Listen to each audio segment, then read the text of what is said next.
Hi everyone, welcome to today's session on tips to score high marks in IELTS.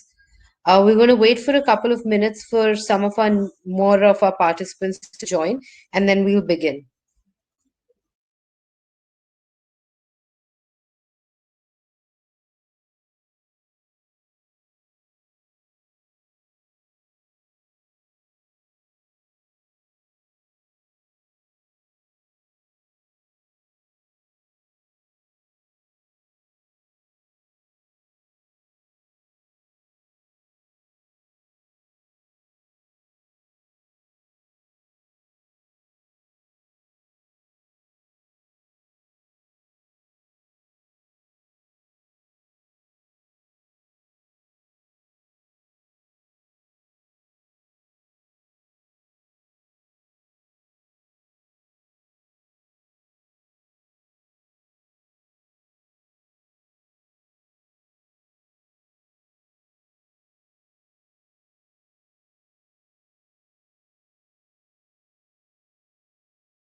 Hi, welcome everyone. So I'm Priyanka. I am heading the knowledge vertical at AdmitKard and also a certified IELTS trainer. We're here to help you sail through the IELTS examination smoothly and make sure you achieve the score that you're looking for to get an admit into your dream university. So we're going to begin with what the IELTS examination really is. IELTS stands for International English Language Testing Systems. It is an examination that is actually co-owned by British Council and IDP. An English proficiency test that is used to assess the the language ability of people, the English language ability of people, which is mostly required by the universities and colleges abroad. It is one of the most important tests for us, since for us Indians, since our native language is not English. So this is the only way we can actually prove our proficiency in English language. The IELTS examination is actually of two types. One is the academic training and the other is the general training. The general training is primarily used for by people who are applying for a PR or a permanent residency in countries like Canada or even UK or Australia. Whereas the academic training examination is used for getting an admit into the universities and colleges. Today in the webinar, we're going to be primarily discussing the academic uh, training bit, since most of you, I believe, are here as students and are looking out to apply to universities and colleges abroad. So a snapshot of what the test structure looks like. The test has 4 listening, writing, and speaking. So the reading section is of 1 hour, is the time that you're allowed, 1 hour time duration. And it consists of 3 passages and 40 questions. The listening section is for 30 minutes, which has 4 audios, and you're supposed to answer 40 questions again. The writing section is again 60 minutes, and it has 2 writing tasks that you have to do, a task 1 and a task 2. The speaking section, which is done in person with an IELTS examiner is usually lasts from about 11 minutes to 14 minutes. And within that time frame, they ask you, there are three parts that they ask you to answer. One thing which all of you should know, as we progress further in each module, each part or each passage keeps getting difficult. So the reading passage number three is always going to be the most difficult than the first two. Similarly, the fourth audio will be the toughest out of the four. The writing task two is slightly longer and tougher. And by the time you come to speaking, the third section of the speaking is also going to be slightly more tougher than the others. Um, Moving on to the tips and resources.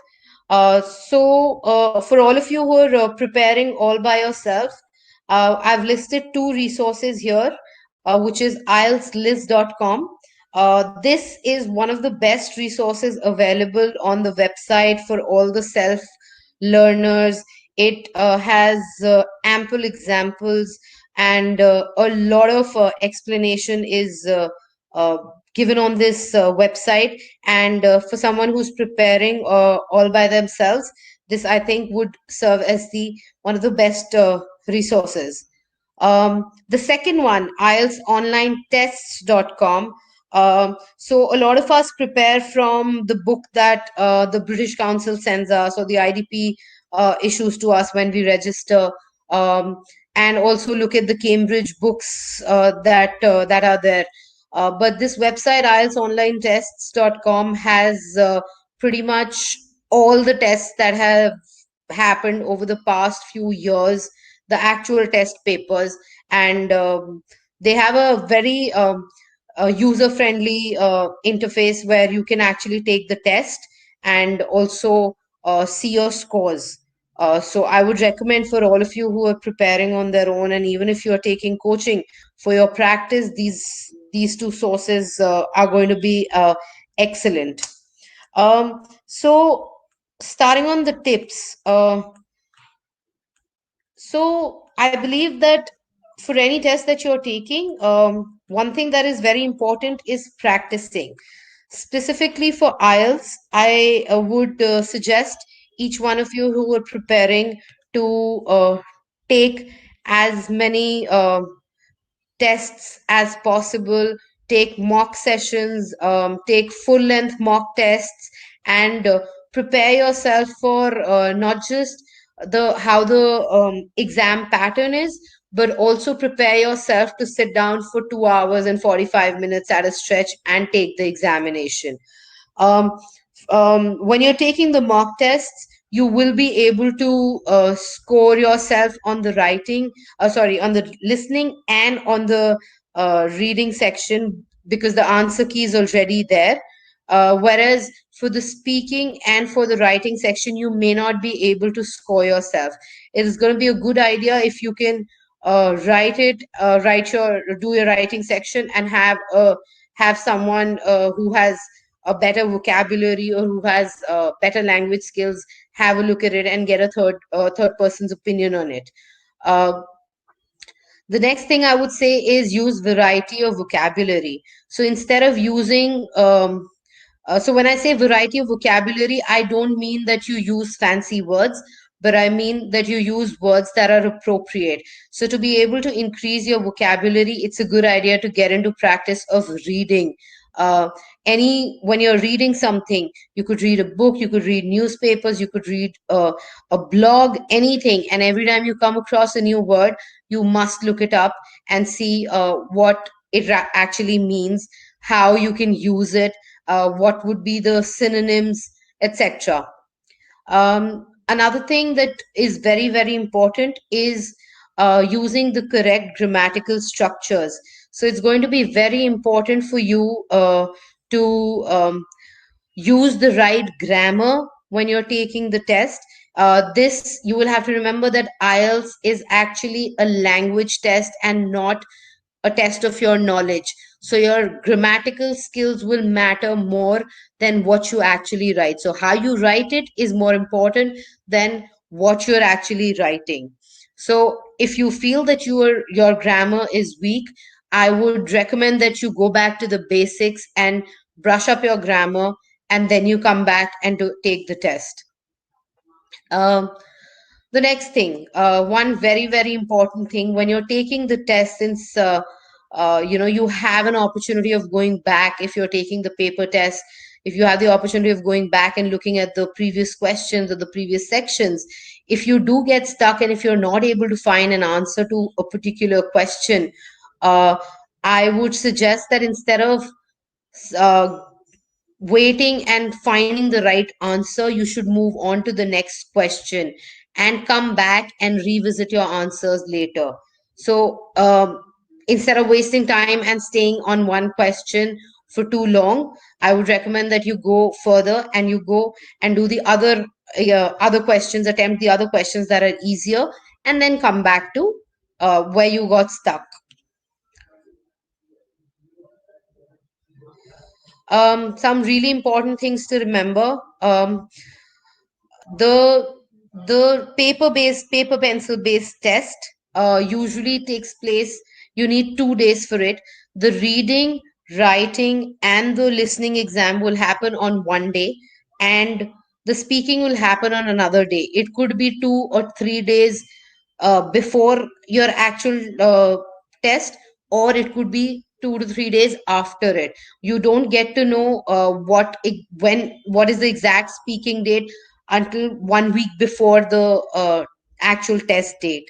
If you're taking a computer based test, which is um, comparatively newer in India, if you're taking a computer based test, then you do have the opportunity of scheduling your speaking test on the same day. So if you're taking, let's say, if you're taking your first part of the test, which is the three sections, reading, writing, and listening, at let's say 12 o'clock in the morning, then 12 o'clock in the noon, then you're going to have to schedule your test after 3 o'clock, because it's going to take you about 2 hours 30 minutes to finish the three sections, and then you will need a buffer time of about 30 minutes. So uh, I would recommend that you do it for people who are working, for people who are right now in college and only get don't get enough time to take out 2 days to take the test.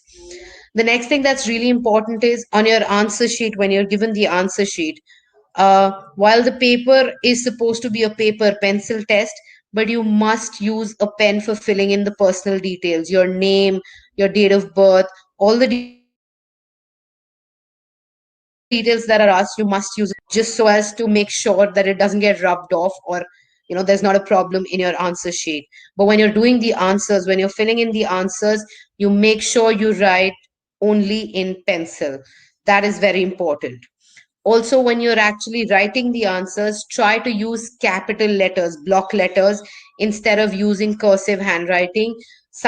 Depending on what our handwriting is, it sometimes may be difficult to read somebody's handwriting if it's not clear enough.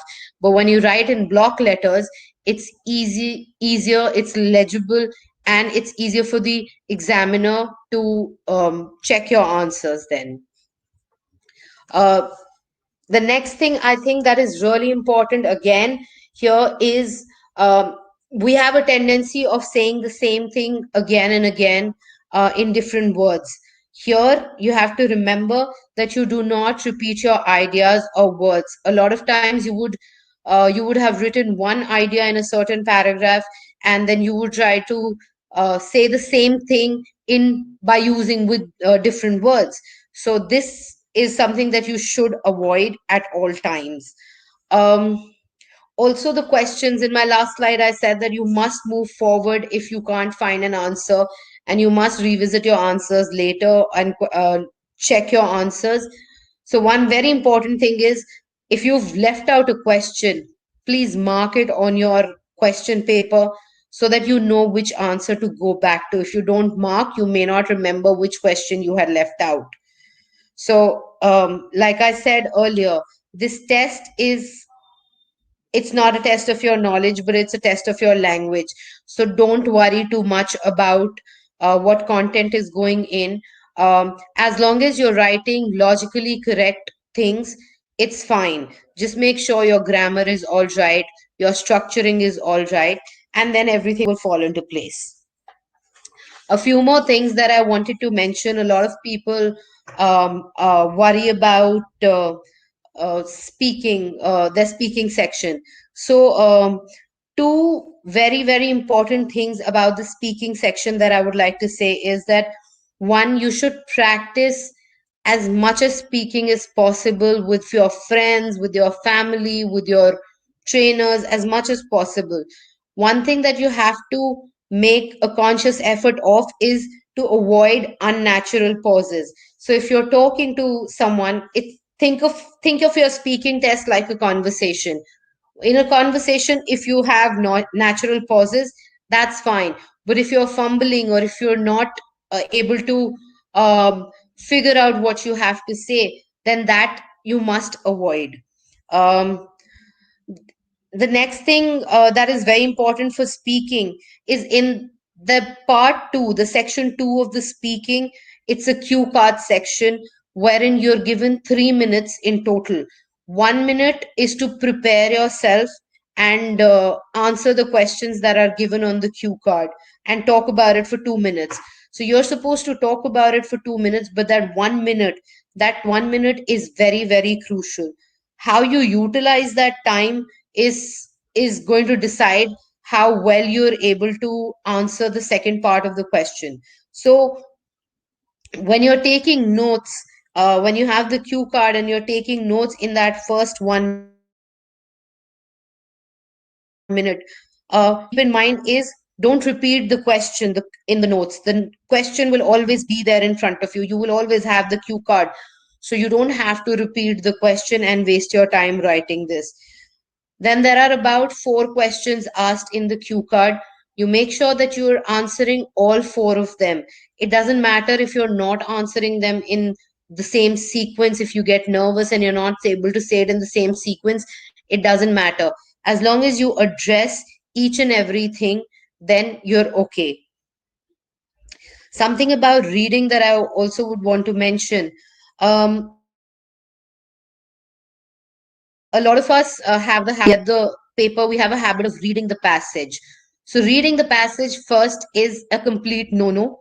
I would suggest that you first actually um, skim through the passage and just get an idea. Skimming through the passage would mean just to read maybe the first line, last line of each paragraph to get an idea of what the passage is talking about.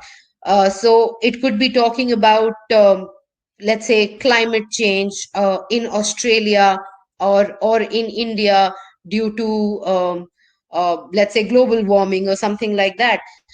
You need to identify your keywords. These will be your keywords if a passage is talking about this. Or it could be talking about a population in a certain region or a certain country. Then you need to identify your keywords. But this, you need to do this very, very quickly. Once you've skimmed through the passage and you know you have a fair idea of what the passage is talking about, you move to the questions. You read the questions first. Reading the questions first and then going and looking for the keyword that the question had would give you an aim with which you're looking for something.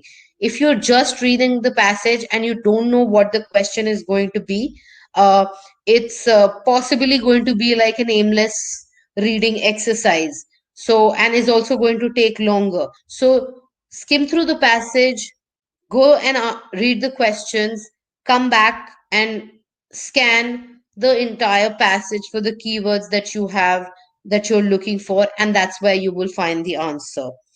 uh, the key to the reading would be time management. So your ideal time that you should spend on your first 2 passages, that is passage 1 and passage 2, should be 15 minutes. Beyond that, you should not spend any more time on uh, the first 2 passages.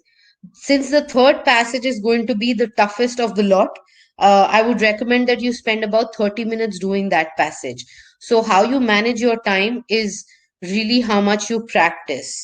Um, Another thing about the listening section that I would like to say, that so in the listening section, you have it's total 30 minutes, and you will get 20 minutes to actually hear the audio, and 10 minutes to transfer your answers to the answer sheet.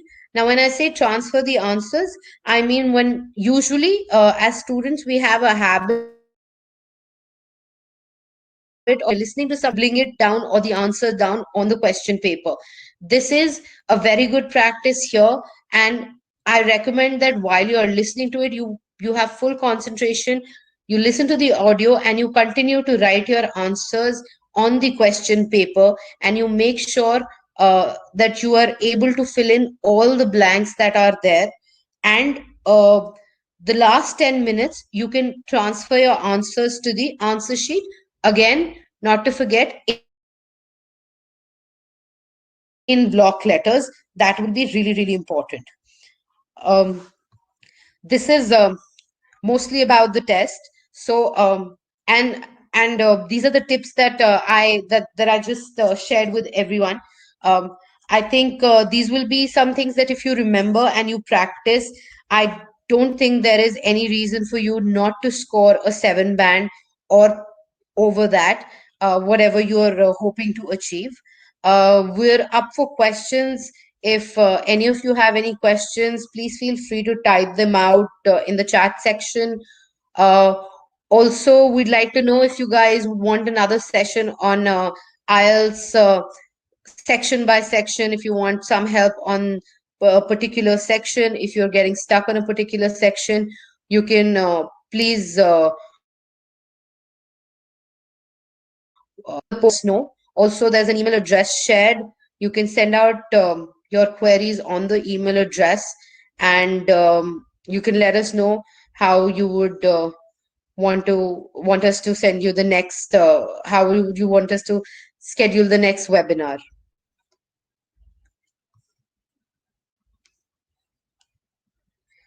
So I'm going to wait here for a few questions. If anyone has any questions, please shoot. I'll be happy to help.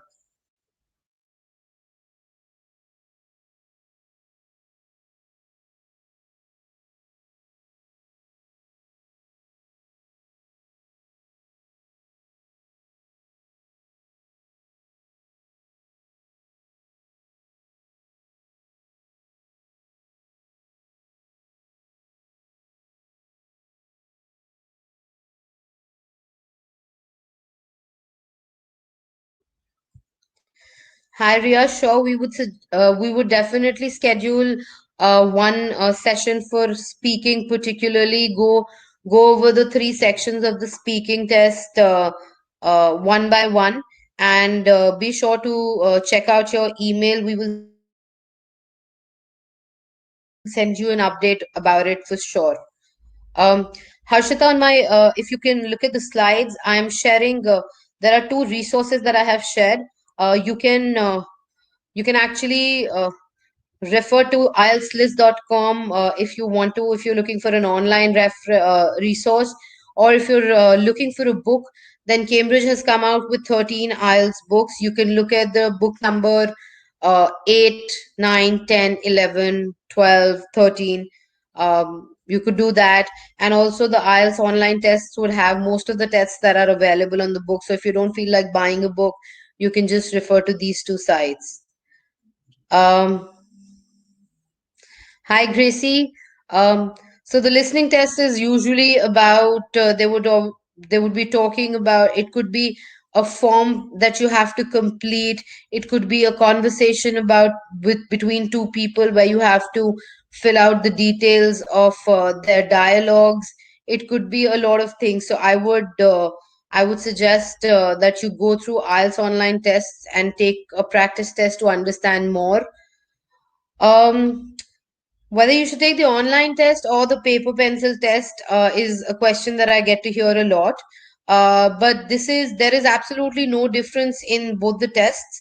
it really depends on how comfortable you are with paper pencil, or are you better at typing. If you think you can type quicker than you can write, then you can decide on the basis of that. Or even if you're short on time, then you can take the computer based test. If you need your scores early, you can take the computer based test. The paper pencil based test scores usually come out in 13 days, whereas the online test, you'll get the scores in maybe 5 to 7 days, depending on how much rush they have.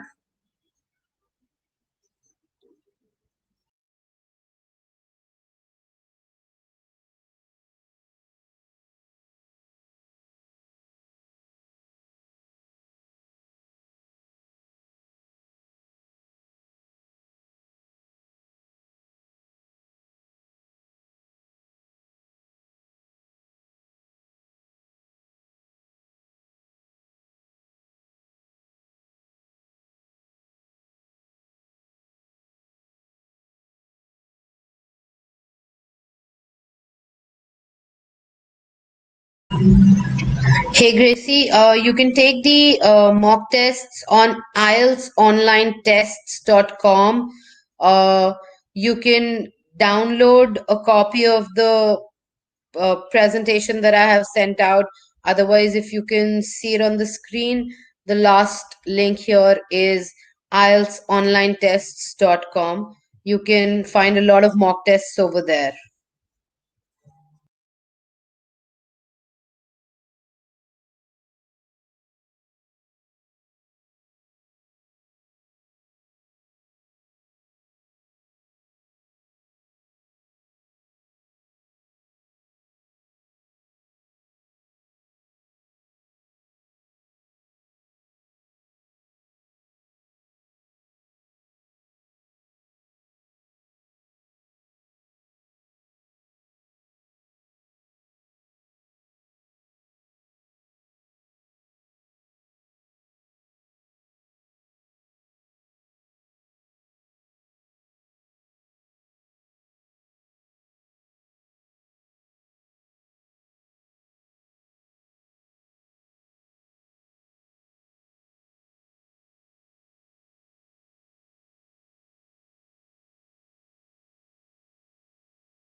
Sure, you can send out some of your writing essays, and we can help you out with some feedback. And I think that should help you out.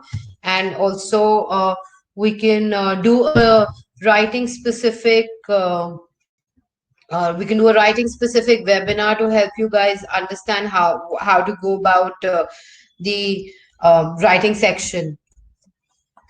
Also, I have a question whether IDP is easier or British Council is easier. This is one of the most common questions that we were asked. But to be honest, there is no difference between IDP and British Council. There is no easy test. It is the same difficulty level, and there's not going to be much of a difference if you take it from IDP or the British Council.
Um,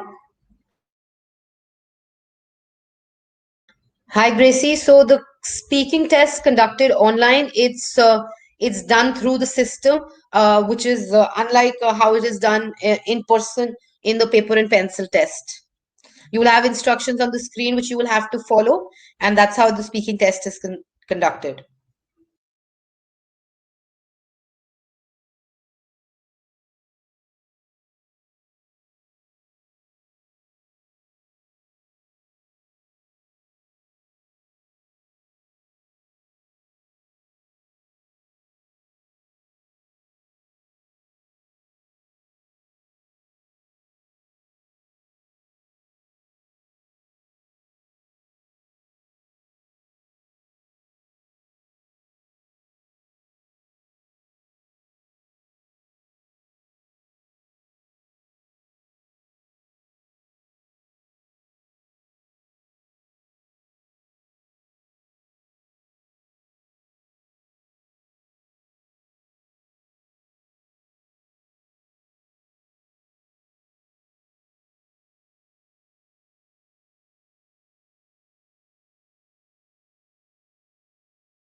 Thank you, everyone, for attending this session. And we'll be looking forward to all your queries on our email address info@admitcard.com.